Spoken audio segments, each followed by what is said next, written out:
మనిషి సృష్టించిన సమస్యలతో ఇప్పటికే బాగా ఇబ్బందులలో ఉన్న పేద దేశాలు ఇప్పుడొక కొత్త ప్రాకృతిక వినాశనాన్ని ఎదుర్కోబోతున్నాయి.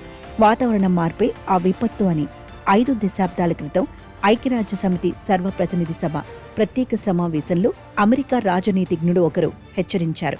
జాగృత వాణి. అయితే ఆ ముప్పు ముంగిట ఉన్నది పేద దేశాలేనా కాదని కాలం తరచూ పదే పదే స్పష్టం చేస్తూనే ఉంది.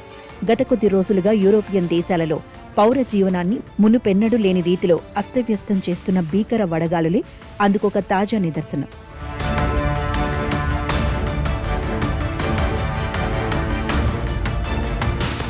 విపరీత స్థాయిలో మండుతున్న ఎండాకాలాన్ని యూరోపియన్లు చవిచూస్తున్నారు. గతంలో 3 శతాబ్దాలకు ఒక పర్యాయం మాత్రమే వీచిన అటువంటి చంద్రగాడుపులో ఇప్పుడొక దశాబ్ది కాలంలోనే 1 కంటే ఎక్కువసార్లు సంభవిస్తున్నాయని శాస్త్రవేత్తలు చెబుతున్నారు. ఉష్ణోగ్రతల పెరుగుదల రికార్డులు బద్దలు కొడుతుండటంతో ఈ వైపరీత్యం కొత్త సాధారణ పరిస్థితి కాబోదు కదా అని సామాన్యులు ఆందోళన చెందుతుంటే యూరప్ వాతావరణం మౌలికంగా మారిపోతుందా అని వైజ్ఞానికులు తర్కిస్తున్నారు.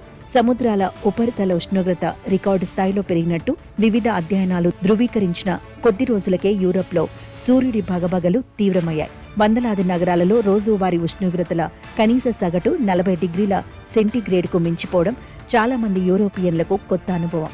ధనికులు, పేదలు, పిన్నలు, పెద్దలు అందరూ అత్యుగ్ర ఉష్ణోగ్రతల నుంచి ఉపశమనం పొందేందుకు ప్రయాసపడుతున్నారు. ఉక్రెయిన్ యుద్ధం, పశ్చిమాసియాలో ఎడతెగని ఘర్షణలతో నెలకొన్న ఇంధన సంక్షోభంతో సతమతమవుతున్న యూరోపియన్లకు ఈ వడగాడ్పులు ప్రాణాంతకమయ్యాయి. వివిధ యూరోపియన్ దేశాలలో ఎండల తీవ్రతకు చనిపోయిన వారి సంఖ్య ఇప్పటికే 4 అంకెల్లో ఉంది.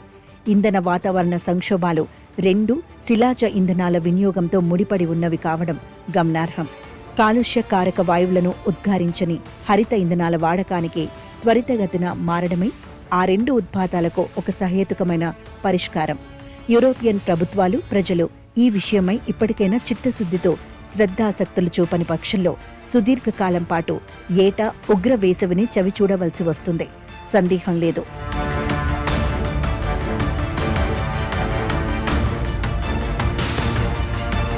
వాతావరణ మార్పు, భూతాపం, ప్రతికూల ప్రభావాలను అరికట్టేందుకు యూరోపియన్లు ఇంతవరకు ఒక దృఢ సంకల్పంతో పూర్తి స్థాయిలో పూనుకోలేదనే చెప్పాలి. కనుకనే వారు శిలాజ ఇంధనాలను యథేచ్ఛగా వాడుతూనే ఉన్నారు. వాటి వినియోగం నిలిచిపోయినప్పుడు లేదా గణనీయంగా తగ్గిపోయినప్పుడు మాత్రమే ఉగ్ర వేసవి కాలాలు పునరావృతం కావు. యూరోపియన్లకు వాటిల్లిన వేసవి క్షేశాలపై సానుభూతి చూపడమే కాకుండా వాటిని అధిగమించే మార్గాలను అన్వేషించడం అవసరం.